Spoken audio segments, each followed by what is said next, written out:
on Self-Respect by Joan Didion, 1961. Once, in a dry season, I wrote in large letters across 2 pages of a notebook that innocence ends when one is stripped of the delusion that one likes oneself. Although now, some years later, I marvel that a mind on the outs with itself should have nonetheless made painstaking record of its every tremor. I recall, with embarrassing clarity, the flavour of those particular ashes. It was a matter of misplaced self-respect. I had not been elected to Phi Beta Kappa. This failure could scarcely have been more predictable or less ambiguous. I simply did not have the grades. But I was unnerved by it. I had somehow thought myself a kind of academic Raskolnikov, curiously exempt from the cause-effect relationships that hampered others. Although the situation must have had even then the approximate tragic stature of Scott Fitzgerald's failure to become president of the Princeton Triangle Club, the day that I did not make Phi Beta Kappa nevertheless marked the end of something, and innocence may well be the word for it.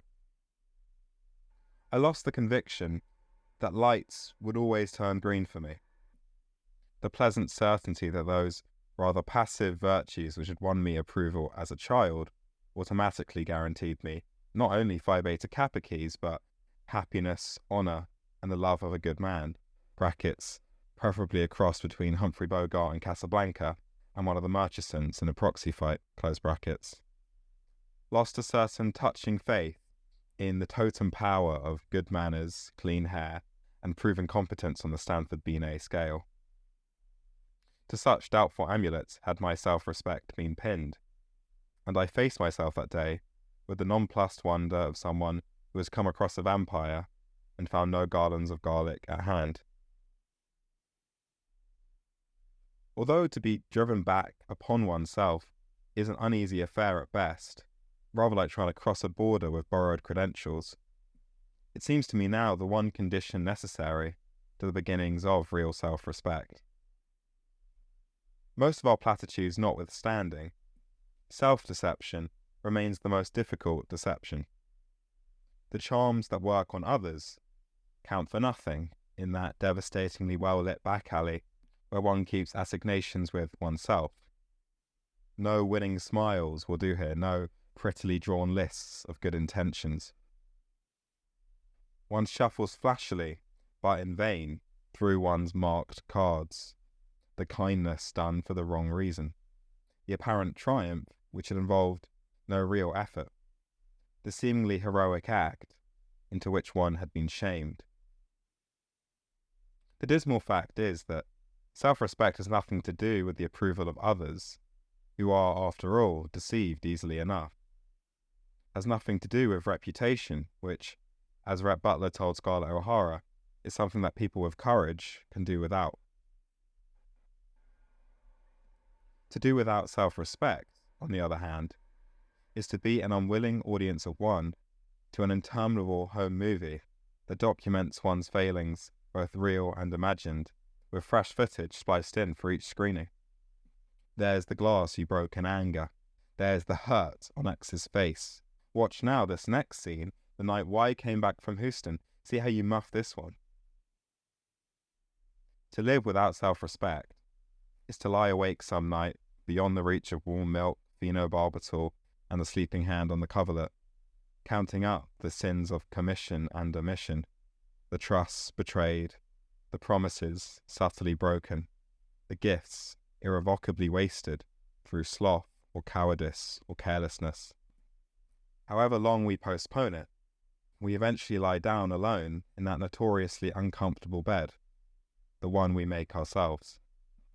Whether or not we sleep in it depends, of course, on whether or not we respect ourselves.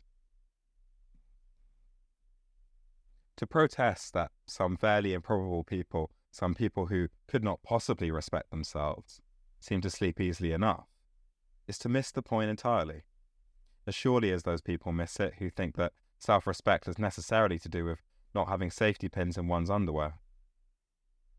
There is a common superstition that self-respect is a kind of charm against snakes, something that keeps those who have it locked in some unblighted Eden, out of strange beds, ambivalent conversations, and trouble in general.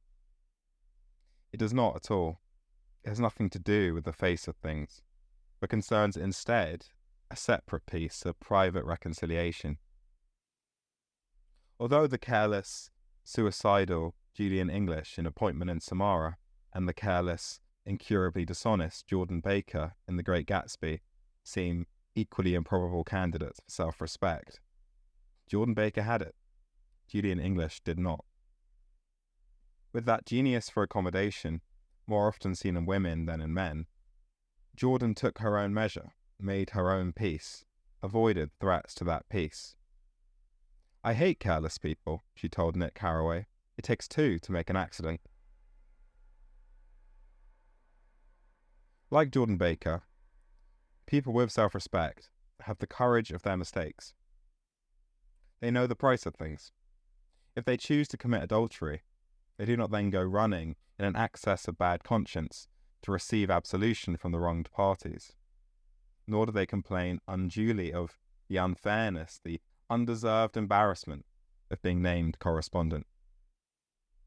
If they choose to forego their work, say it is screenwriting, in favour of sitting around the Algonquin bar, they do not then wonder bitterly why the Hacketts and not they did Anne Frank. In brief, people with self-respect exhibit a certain toughness, a kind of moral nerve. They display what was once called character, a quality which, although approved in the abstract, sometimes loses ground to other, more instantly negotiable virtues. The measure of its slipping prestige is that one tends to think of it only in connection with homely children and with United States senators who have been defeated, preferably in the primary, for re-election. Nonetheless, character, the willingness to accept responsibility for one's own life, is the source from which self-respect springs. Self-respect is something that our grandparents, whether or not they had it, knew all about. They had instilled in them young a certain discipline, the sense that one lives by doing things one does not particularly want to do, by putting fears and doubts to one side, by weighing immediate comforts against the possibility of larger, even intangible comforts.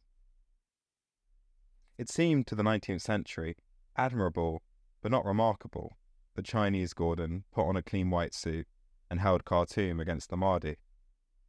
It did not seem unjust that the way to free land in California involved death and difficulty and dirt. In a diary kept during the winter of 1846, an emigrating 12-year-old named Narcissa Cornwall noted coolly, quote, "Father was busy reading and did not notice that the house was being filled with strange Indians until Mother spoke about it." Even lacking any clue as to what Mother said, one can scarcely fail to be impressed by the entire incident. The father reading, the Indians filing in, the mother choosing the words that would not alarm, the child duly recording the event, and noting further that those particular Indians were not, quote, "fortunately for us," hostile. Indians were simply part of the Donnée. In one guise or another, Indians always are. Again, it is a question of recognizing that anything worth having has its price. People who respect themselves are willing to accept the risk that the Indians will be hostile, that the venture will go bankrupt, that the liaison may not turn out to be one in which every day is a holiday because you're married to me. They are willing to invest something of themselves. They may not play at all, but when they do play, they know the odds. That kind of self-respect is a discipline, a habit of mind that can never be faked, but can be developed, trained, coaxed forth. It was once suggested to me that, as an antidote to crying, I put my head in a paper bag. As it happens, there is a sound physiological reason, something to do with oxygen, for doing exactly that. But the psychological effect alone is incalculable. It is difficult, in the extreme, to continue fancying oneself Cathy in Wuthering Heights, with one's head in a food fair bag. There is a similar case for all the small disciplines, unimportant in themselves. Imagine maintaining any kind of swoon, commiserative or carnal, in a cold shower. But those small disciplines are valuable only insofar as they represent larger ones. To say that Waterloo was won on the playing fields of Eton is not to say that Napoleon might have been saved by a crash programme in cricket. To give formal dinners in the rainforest would be pointless, did not the candlelight flickering on the liana call forth deeper, stronger disciplines, values instilled long before. It is a kind of ritual, helping us to remember who and what we are. In order to remember it, one must have known it. To have that sense of one's intrinsic worth, which, for better or for worse, constitutes self-respect, is potentially to have everything: the ability to discriminate, to love, and to remain indifferent. To lack it is to be locked within oneself, paradoxically incapable of either love or indifference. If we do not respect ourselves, we are, on the one hand, forced to despise those who have so few resources as to consort with us, so little perception as to remain blind to our fatal weaknesses.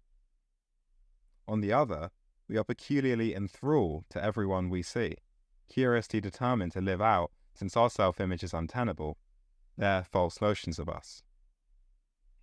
We flatter ourselves by thinking this compulsion to please others an attractive trait, a gift for imaginative empathy, evidence of our willingness to give. Of course we will play Francesca to Paolo, Brett Ashley to Jake, Helen Keller to anyone's Annie Sullivan. No expectation is too misplaced, no role too ludicrous. At the mercy of those we cannot but hold in contempt, we play roles doomed to failure before they are begun, each defeat generating fresh despair at the necessity of divining and meeting the next demand made upon us. It is the phenomenon sometimes called alienation from self. In its advanced stages, we no longer answer the telephone because someone might want something. That we could say no without drowning in self-reproach is an idea alien to this game. Every encounter demands too much, tears the nerves, strains the will, and the spectre of something as small as an unanswered letter arouses such disproportionate guilt that one's sanity becomes an object of speculation among one's acquaintances. To assign unanswered letters their proper weight, to free us from the expectations of others, to give us back to ourselves, there lies the great, the singular power of self-respect. Without it, one eventually discovers the final turn of the screw. One runs away to find oneself and finds no one at home.